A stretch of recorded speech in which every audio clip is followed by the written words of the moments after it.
أكبر الله أكبر الله أكبر.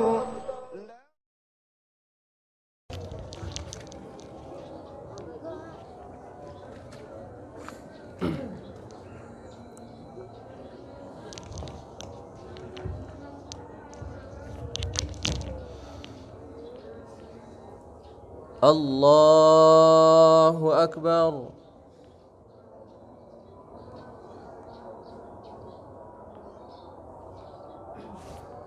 الله أكبر.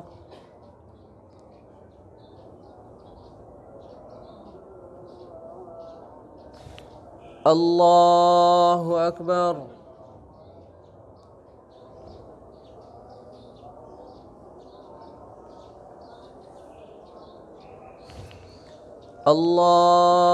أكبر. الله أكبر.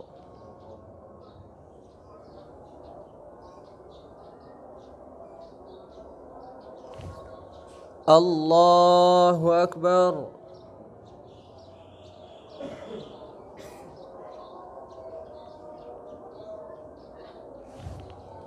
الله أكبر.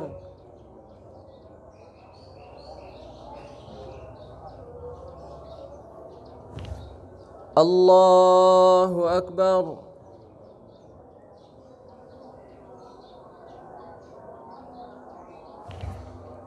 الله أكبر. بسم الله. الحمد لله رب العالمين الرحمن الرحيم مالك يوم الدين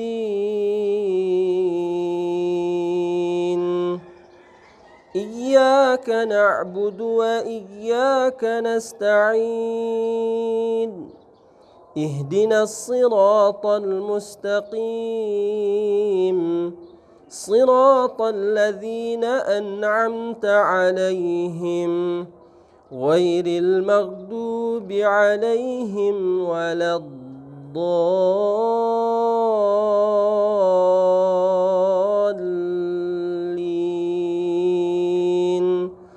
آمين.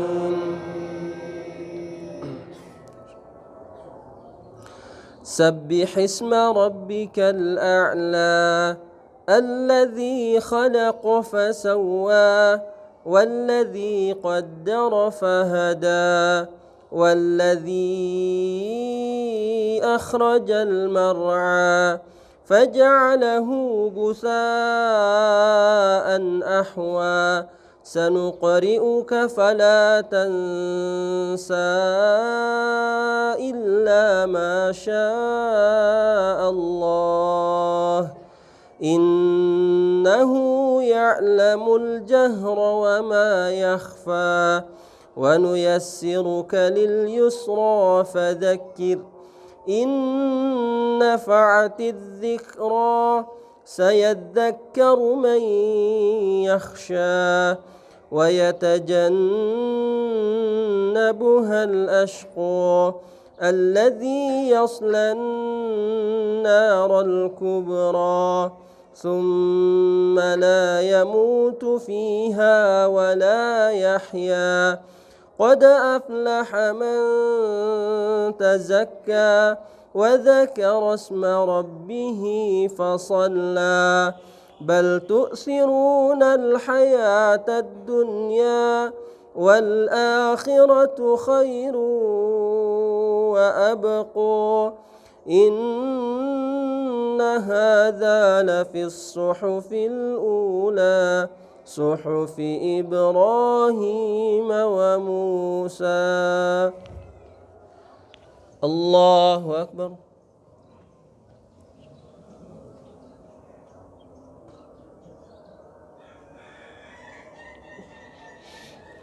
سمع الله لمن حمده. الله أكبر.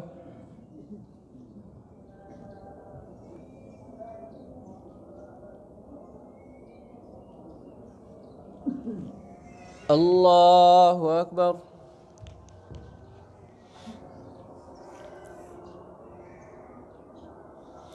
الله أكبر.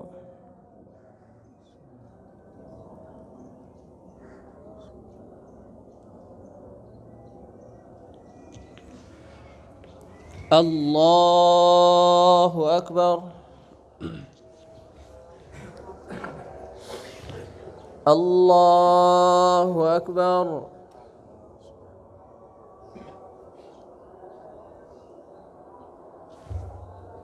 الله أكبر.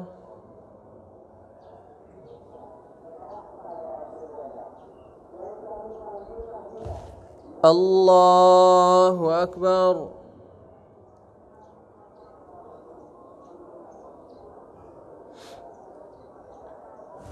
الله أكبر. بسم الله. الحمد لله رب العالمين الرحمن الرحيم مالك يوم الدين إياك نعبد وإياك نستعين اهدنا الصراط المستقيم صراط الذين أنعمت عليهم غير المغضوب عليهم ولا الضالين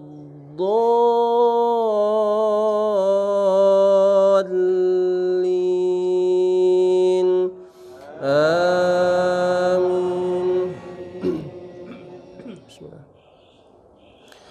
هل أتاك حديث الغاشية وجوه يومئذ خاشعة عاملة ناصبة تصلى نارا حامية تسقى من عين آنية ليس لهم طعام إلا من ضريع لا يسمن ولا يغني من جوع وجوه يومئذ ناعمة لسعيها راضية في جنة عالية لا تسمع فيها لاغية فيها عين جارية فيها سرر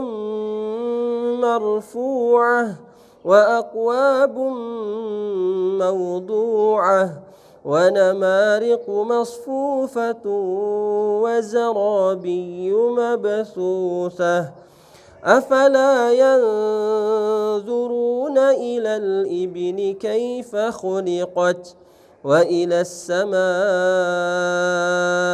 كيف رفعت وإلى الجبال كيف نصبت وإلى الأرض كيف سطحت فذكر إنما أنت مذكر لست عليهم بمسيطر إلا من تولى وكفر فيعذبه الله العذاب الأكبر إن إلينا إيابهم ثم إن علينا حسابهم. الله أكبر.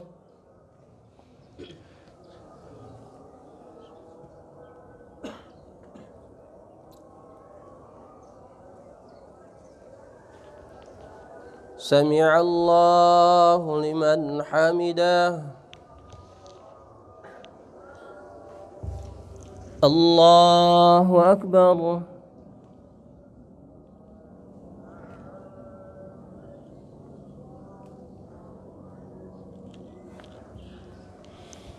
الله أكبر.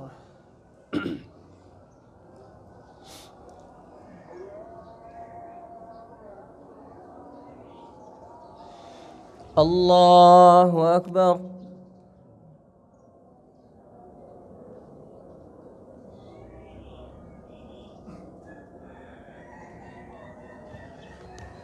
Allahu Akbar. Tuh.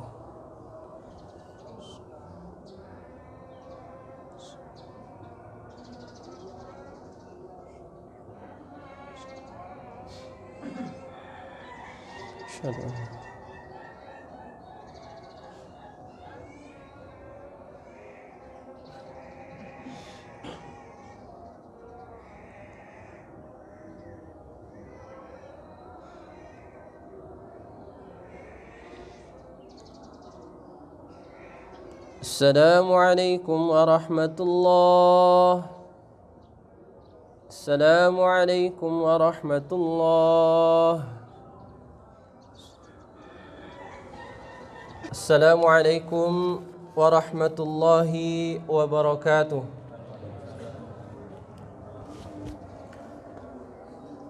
Innal hamdalillah nahmaduhu wa nasta'inuhu wa nastaghfiruh wa na'udzu billahi min shururi anfusina wa min sayyiati a'malina. Man yahdihillahu fala mudilla lahu wa man yudlilhu fala hadiya lahu. Asyhadu an la ilaha illallah wahdahu la syarika lahu wa asyhadu anna Muhammadan abduhu wa rasuluh. Allahumma salli wa sallim ala nabiyyina wa syafi'ina wa habibina Muhammadin sallallahu alaihi wasallam wa ala alihi wa ashabihi wa man sara ala nahjihi ila yaumiddin. Ayuhal muslimuna ibadallah, usikum wa nafsi bitaqwallah faqad fazal muttaqun. Qala Allah Ta'ala fil Qur'anil Karim, ya ayyuhalladzina amanu taqullaha haqqa tuqatih wa la tamutunna illa wa antum muslimun. Wa qala an-nabiy sallallahu alaihi wasallam, ittaqillaha haitsu ma kunta wa atbi'is sayyi'atal hasanata tamhuha wa khaliqin nasa bi khuluqin hasanin. Amma ba'd. Jemaah kaum muslimin sedang salat Jumat, jemaah kaum muslimin salat Idul Adha yang dimuliakan dan dirahmati oleh Allah Subhanahu wa taala. Alhamdulillah, segala puji hanya milik Allah Subhanahu wa taala yang senantiasa memberikan kita nikmat yang begitu besar, nikmat yang begitu mulia di hadapan Allah Subhanahu wa taala. Yang kata Nabi sallallahu alaihi wasallam, ni'matani magbunun fihi ma katsirun minan nas. Dua nikmat yang banyak sekali manusia lalai dengan dua nikmat ini. As-sihhat wal faragh, yaitu nikmat sehat dan nikmat waktu luang.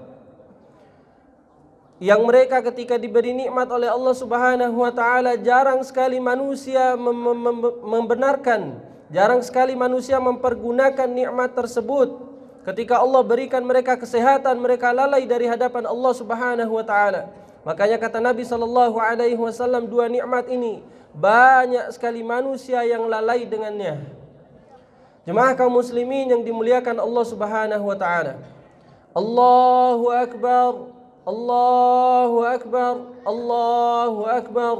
La ilaha illallah wallahu akbar.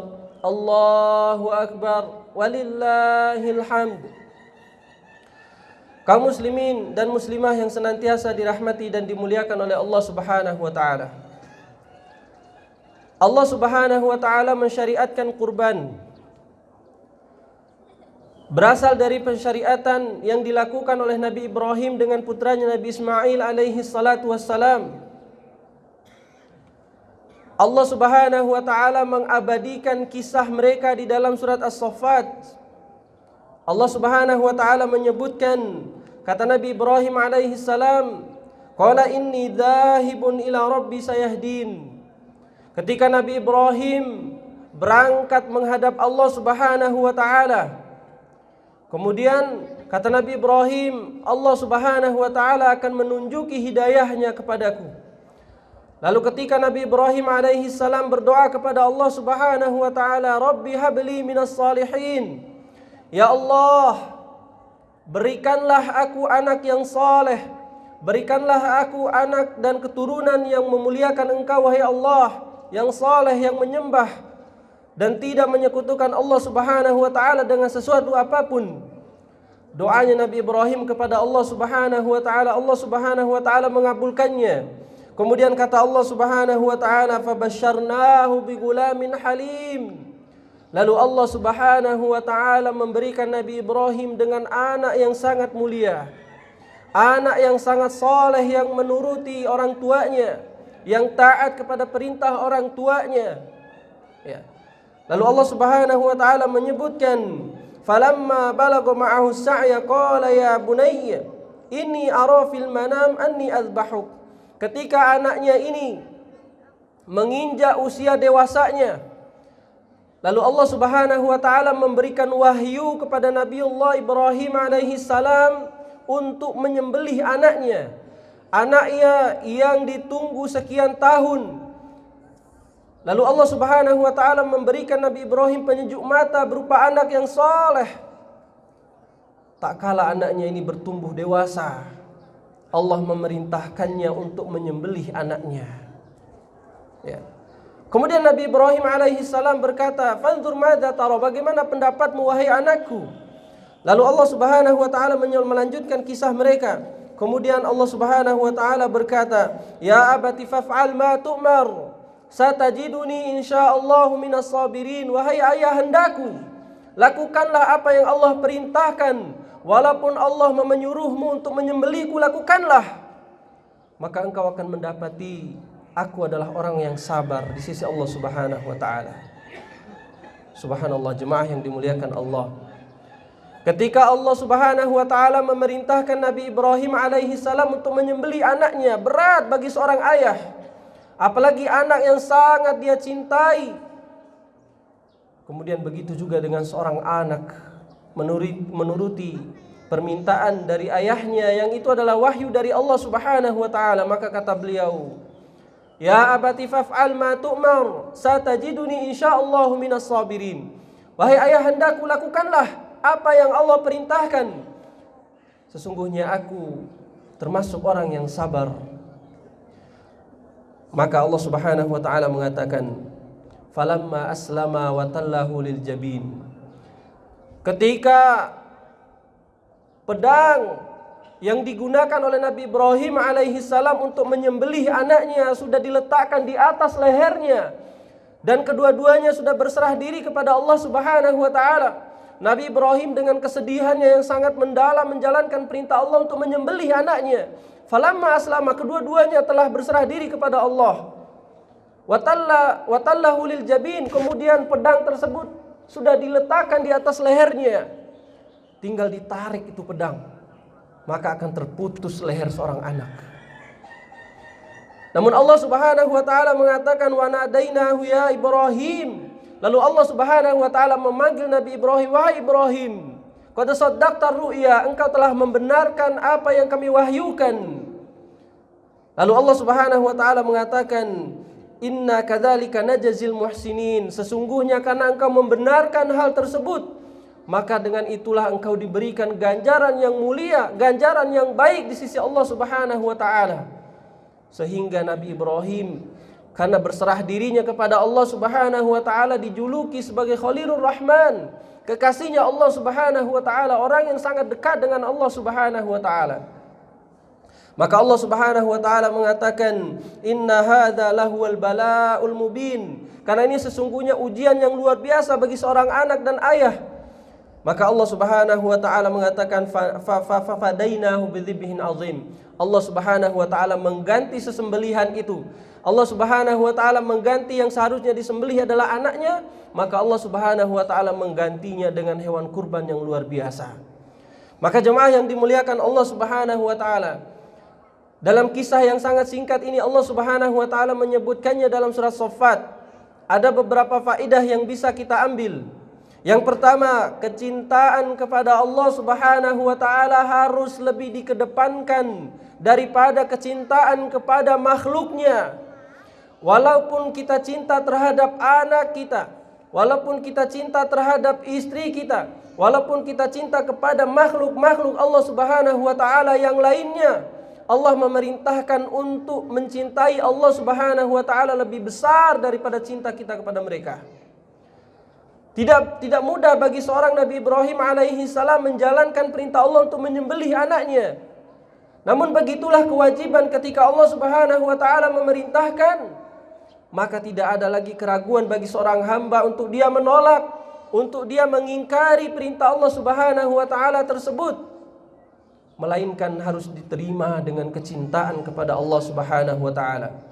Ketika Allah Subhanahu wa taala memerintahkan hambanya untuk ibadah, melaksanakan salat 5 waktu, enggak ada lagi dalam hati kita untuk menolak perintah itu, karena itu adalah kewajiban. Kecintaan kepada Allah harus lebih besar daripada kecintaan kita terhadap dunia apapun.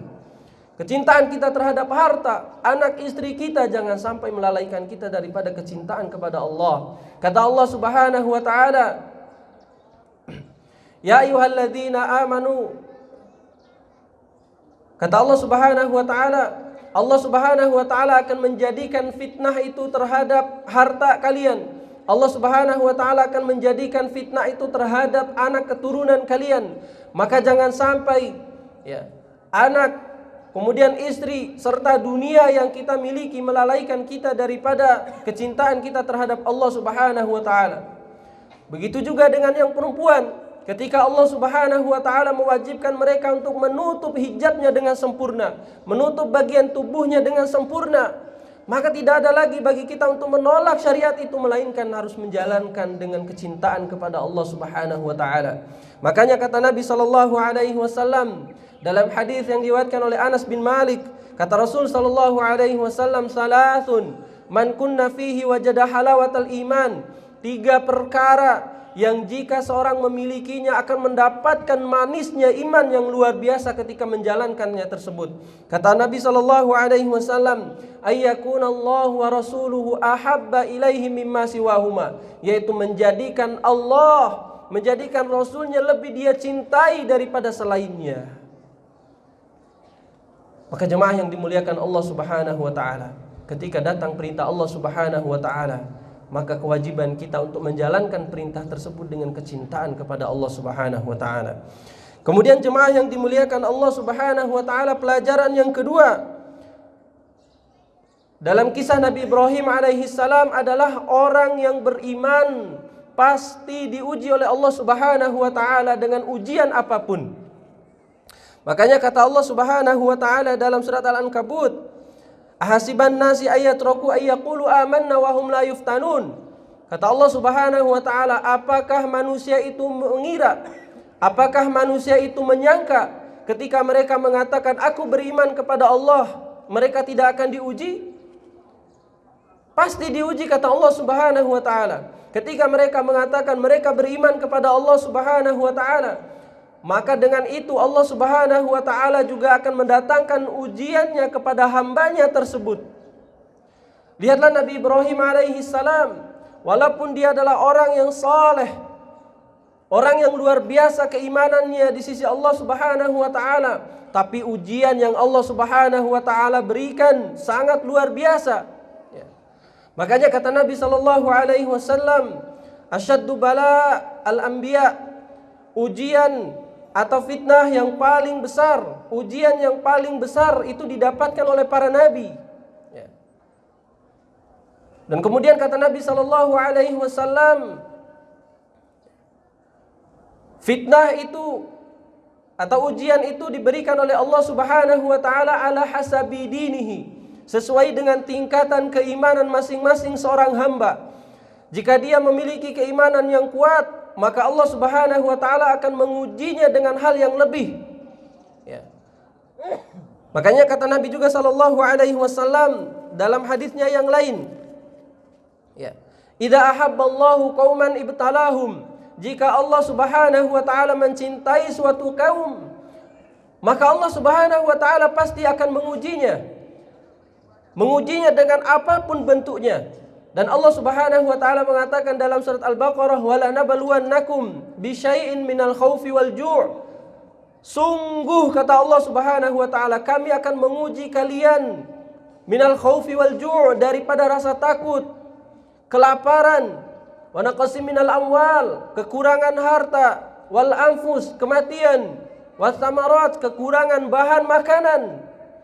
Dalam ayat ini Allah menyebutkan berbagai macam bentuk ujian yang menunjukkan bahwasanya Allah pasti akan menguji manusia, namun dengan tingkatan yang berbeda-beda. Ada orang yang diuji oleh Allah Subhanahu wa taala dengan sakit, ada yang diuji oleh Allah Subhanahu wa taala dengan kematian, ada yang diuji oleh Allah Subhanahu wa taala dengan hartanya, ada yang diuji oleh Allah Subhanahu wa taala dengan keturunannya, keluarganya. Pasti akan diuji oleh Allah Subhanahu wa taala. Maka apa yang harus kita lakukan? Kata Nabi SAW, "Faman radiya falahumur ridha." Siapa yang ridha terhadap ujian yang Allah berikan, siapa yang sabar terhadap apa yang Allah Subhanahu wa taala ujikan kepada mereka, maka bagi merekalah ridha Allah Subhanahu wa taala. Innama yuwaffas sabiruna ajrahum bighairi hisab. Allah akan memberikan pahala atas kesabaran mereka dengan pahala yang tidak ada batas. Maka jemaah yang dimuliakan Allah, kalau Allah Subhanahu wa taala sudah menguji kita, maka tidak ada pilihan lain melainkan kita harus bersabar di sisi Allah Subhanahu wa taala. Kemudian kata Nabi sallallahu alaihi wasallam, "Faman sakhita falahumus sukh."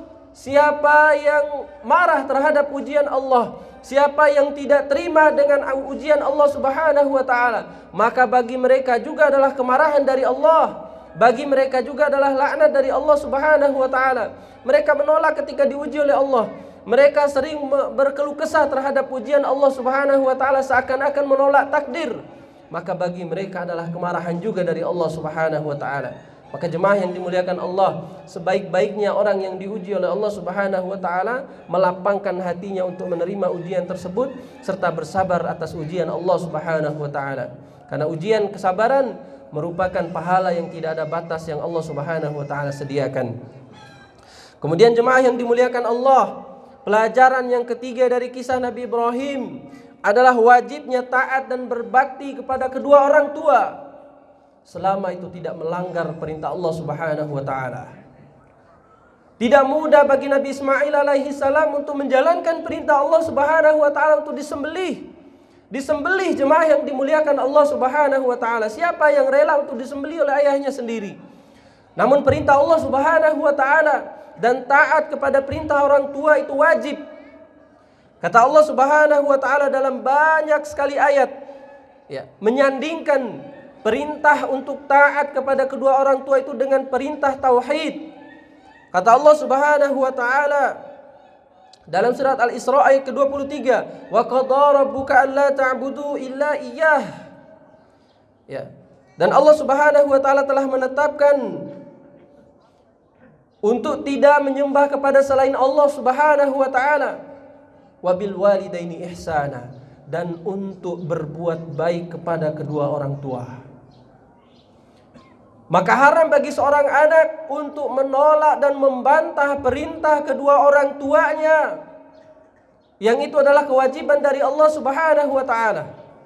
Dan kemudian Allah Subhanahu wa taala mengatakan dalam surat An-Nisa, "Wa'budullaha wa la tusyriku bihi syai'a." Sembahlah Allah, jangan menyekutukan Allah Subhanahu wa taala dengan sesuatu apapun.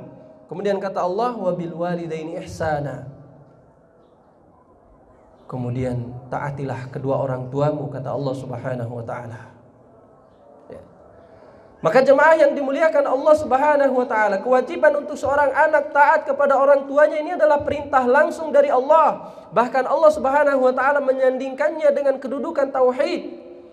Namun ketika orang tua memerintahkan untuk melakukan perbuatan dosa, maka tidak wajib bagi anak tersebut untuk menjalankannya. Sebagaimana Allah Subhanahu wa taala mengatakan, "Wa in jahadaka an tusyrika bihi syai'a." Apabila orang tua tersebut memerintahkan untuk menyekutukan Allah Subhanahu wa taala, fala tuti'huma, maka tidak boleh seseorang tersebut menaati daripada perintah yang buruk tersebut. Namun ketika orang tua memerintahkan terhadap hal yang baik, memerintahkan terhadap hal yang ma'ruf yang tidak melanggar perintah Allah, maka akan berdosa bagi anak tersebut jika dia tidak menaati perintah tersebut. Jemaah yang dimuliakan Allah Subhanahu wa taala, dan juga Nabi sallallahu alaihi wasallam bersabda, berbakti kepada orang tua, Nabi sallallahu alaihi wasallam sebutkan lebih baik kedudukannya daripada berjihad di jalan Allah Subhanahu wa taala. Ada seorang sahabat yang meminta izin kepada Nabi, "Wahai Rasulullah, saya ingin berjihad di jalan Allah Subhanahu wa taala." Kata Rasul sallallahu alaihi wasallam, "Ahayyun walidaik? Apakah orang tuamu masih hidup?" Lalu sahabat ini menjawab, "Na'am, benar wahai Rasulullah sallallahu alaihi wasallam." Kemudian kata Rasul, "Fa fihi ma fajahid." Maka berjihadlah dengan cara berbakti kepada kedua orang tuamu. Maka jemaah yang dimuliakan Allah Subhanahu wa taala, kedudukan yang sangat agung. Maka ini pelajaran bagi kita sebagai anak untuk senantiasa berbakti kepada kedua orang tua, tidak membantah mereka, ya. Wa qul lahuma qaulan karima, katakanlah kepada mereka dengan perkataan yang baik, perkataan yang lemah lembut, ya. Wala taqul lahum ma'uf, jangan pernah sekali-sekali mengatakan kepada mereka perkataan yang menyakiti hatinya, ya, atau membentak mereka, karena ini adalah merupakan dosa yang sangat besar, ya. Kata Nabi sallallahu alaihi wasallam, "Ala unabbiukum bi akbaril kabair?" Maukah aku tunjukkan kepada kalian dosa yang sangat besar? Kata Allah Subhanahu wa taala, al-usyriku billah, al-isyraku billah, menyekutukan Allah Subhanahu wa taala dengan sesuatu yang lain. Kemudian wa uququl walidain, seseorang yang durhaka kepada kedua orang tuanya. Maka jemaah yang dimuliakan Allah, kedua orang tua itu merupakan pintu surga yang Allah Subhanahu wa taala sediakan. Kata Nabi sallallahu alaihi wasallam, "Al-walidu awsatu abwabul jannah." Kedua orang tua itu adalah pintu surga yang paling luas. Ketika dia mampu untuk berbakti kepada kedua orang tuanya, Allah sediakan pintu tersebut. Maka kata Nabi sallallahu alaihi wasallam, "Fa in syi'ta fa'dhi'." Kalau engkau menginginkan, ya sudah, biarkan saja pintu surga itu terbengkalai, engkau tidak mau mengurusnya. Tapi kata Nabi sallallahu alaihi wasallam, "Au ihfadha," atau engkau menjaga pintu surga tersebut dengan cara berbakti kepada kedua orang tua. Kemudian faedah yang ketiga, yang keempat, yang ada dalam kisah Nabi Ibrahim alaihi salam, bahwasanya mimpinya para nabi itu adalah wahyu dari Allah Subhanahu wa taala. Setiap para nabi itu bermimpi. Mimpi yang dimimpikan oleh para nabi itu merupakan wahyu yang Allah Subhanahu wa taala berikan. Sebagaimana kata Nabi sallallahu alaihi wasallam, ya, yang diriwayatkan oleh Imam Al-Hakim. Kata Nabi sallallahu alaihi wasallam, ya, ra'yal insan fil manam, ra'yal anbiya'u fil manam wahyun. Mimpinya para nabi dalam tidur mereka adalah wahyu dari Allah Subhanahu wa taala. Adapun mimpinya manusia biasa, ketika mereka mengatakan mimpi saya begini dan begitu dan itu adalah wahyu, maka jangan pernah dipercaya, karena itu adalah perkataan yang dusta di hadapan Allah Subhanahu wa taala. Karena sebab wahyu hanya diberikan kepada para nabi melalui mimpi mereka. Adapun manusia biasa tidak Allah Subhanahu wa taala berikan. Kemudian faedah yang kelima, jemaah yang dimuliakan Allah Subhanahu wa taala, orang yang berada dalam puncak kesulitan, ketika dia bertakwa kepada Allah Subhanahu wa taala, Allah akan bukakan pintu untuk menyelesaikan kesulitan tersebut. Nabi Ibrahim alaihi salam berada dalam kegundahan yang luar biasa, bingung ini bagaimana caranya, harus menyembelih anaknya sendiri. Namun ketika ketakwaannya lebih dia kedepankan kepada Allah, dia menyerahkan dirinya kepada Allah Subhanahu wa taala, Allah berikan dia jalan keluar yang tidak dia sangka-sangka. Makanya Allah Subhanahu wa taala mengatakan dalam surat At-Talaq, "Wa may yattaqillaha yaj'al lahu makhraja." Siapa yang bertakwa kepada Allah Subhanahu wa taala dalam menjalankan urusannya, bukan bergantung pada pengalaman pribadi, bukan, tapi bertakwa kepada Allah dalam menjalankan urusannya, kesulitan hidupnya, kata Allah, yaj'al lahu makhraja, Allah akan tunjukkan mereka jalan keluar yang tidak mereka sangka-sangka, ya. Wa yarzuquhu min haitsu la yahtasib, dan Allah Subhanahu wa taala akan memberikan rizki kepada mereka bahkan dari arah yang mereka tidak sangka-sangka. Jemaah yang dimuliakan Allah Subhanahu wa taala. Kemudian faedah yang keenam adalah perintah disyariatkannya kurban itu sendiri. Dari syariat Nabi Ibrahim dan juga Nabi Ismail alaihi wassalam, ini merupakan syariat kepada manusia untuk berkurban. Senantiasa Allah Subhanahu wa taala memerintahkan kepada mereka untuk ikhlas dalam melakukan kurbannya. Ya. Makanya ketika Allah Subhanahu wa taala sebutkan kisahnya anak Nabi Adam yang bernama Qabil dan Habil, Allah memerintahkan mereka untuk berkurban. Ya. Kemudian Allah Subhanahu wa taala ingin melihat siapa di antara mereka yang ikhlas untuk berkurban. Sebagaimana Allah Subhanahu wa taala menyebutkan watlu alaihim naba'abnai Adam bil haqq. Ceritakanlah kepada mereka tentang kisahnya anak Nabi Adam. Ya.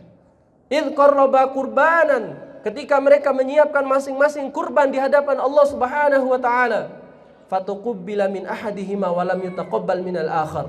Yang Allah Subhanahu wa taala terima itu hanya dari salah seorang di antara mereka. Ya, yang satunya tidak diterima oleh Allah Subhanahu wa taala. Apa syaratnya kurban tersebut diterima oleh Allah? Innama yataqabbalullahu minal muttaqin. Allah hanya menerima kurbannya orang-orang yang ikhlas dan bertakwa kepada Allah Subhanahu wa taala. Maka ketika dia berkurban, hendaklah dia perbaiki niatnya dalam berkurban. Hendaklah dia memperbaiki hatinya dalam berkurban. Karena berkurban ini adalah jalan untuk kita mendekatkan diri kepada Allah. Maka jika dia tidak ikhlas, Allah Subhanahu wa taala tidak menerima kurbannya. Nabi sallallahu alaihi wasallam juga menekankan, lan yanalallahu luhumahuma wala dima'uha. Allah Subhanahu wa taala tidak akan menerima daging-daging, baik darah yang disembelih, walakin yanalahu taqwa. Akan tetapi Allah Subhanahu wa taala menerima daging-daging yang darah itu disembelih hanya dengan karena ikhlas kepada Allah Subhanahu wa taala. Dan juga Nabi sallallahu alaihi wasallam mengancam orang-orang yang mampu namun dia tidak mau berkurban. Kata Nabi sallallahu alaihi wasallam, "Man kana lahu sa'ah wa lam yudhi fala yaqrabanna musallana." Barang siapa yang diberikan kemampuan oleh Allah, dia berikan kesanggupan oleh Allah Subhanahu wa taala dari segi hartanya, lalu dia tidak mau berkorban, jangan pernah sekali-sekali dia mendekati tempat solat kami, kata Nabi sallallahu alaihi wasallam. Ketika dia diberikan kemampuan oleh Allah Subhanahu wa taala lalu dia tidak mau berkorban, Nabi sallallahu alaihi wasallam menekankan bahwa dia jangan pernah mendekati tempat solat kami. Ini merupakan salah satu hal yang Nabi sallallahu alaihi wasallam ingatkan betapa ditekankannya berkurban ini saat dia mampu untuk menjalankannya, saat dia mampu untuk melakukannya. Ya, karena berkurban ini adalah jalan kita untuk mendekatkan diri kepada Allah Subhanahu wa taala. Maka sebaik-baiknya seseorang yang mampu dia mengorbankan, kemudian dia ikhlas kepada Allah Subhanahu wa taala. Jemaah yang dimuliakan Allah Subhanahu wa taala, inilah beberapa faedah yang bisa kita ambil daripada kisahnya Nabi Ibrahim alaihi salam dengan anaknya Nabi Ismail alaihi salam. Semoga faedah singkat ini bisa menambah keimanan kita di hadapan Allah Subhanahu wa taala dan juga bisa mendekatkan diri kita ke hadapan Allah Subhanahu wa taala. Allahumma ighfir lil muslimina wal muslimat wal mu'minina wal mu'minat al ahya'i minhum wal amwat innaka sami'un qaribun mujibud da'wat wa ya qadiyal hajah. Allahumma a'izzal islam wal muslimin wa adilla syirka wal musyrikin wa dammir a'da'aka a'da'ad din. Allahumma taqabbal minna salatana wa siyamana wa ruku'ana wa sujudana ويا أرحم الراحمين. اللهم إنا نسألك حبك وحب من يحبك وحب عمل يقربنا إلى حبك. ربنا هب لنا من أزواجنا وذرياتنا قرة أعين واجعلنا للمتقين إماما. ربنا ظلمنا أنفسنا وإن لم تغفر لنا وترحمنا لنكونن من الخاسرين. ربنا آتنا في الدنيا حسنة وفي الآخرة حسنة وقنا عذاب النار. وصلى الله على نبينا محمد وعلى آله وصحبه أجمعين وآخر دعوانا عن الحمد لله رب العالمين.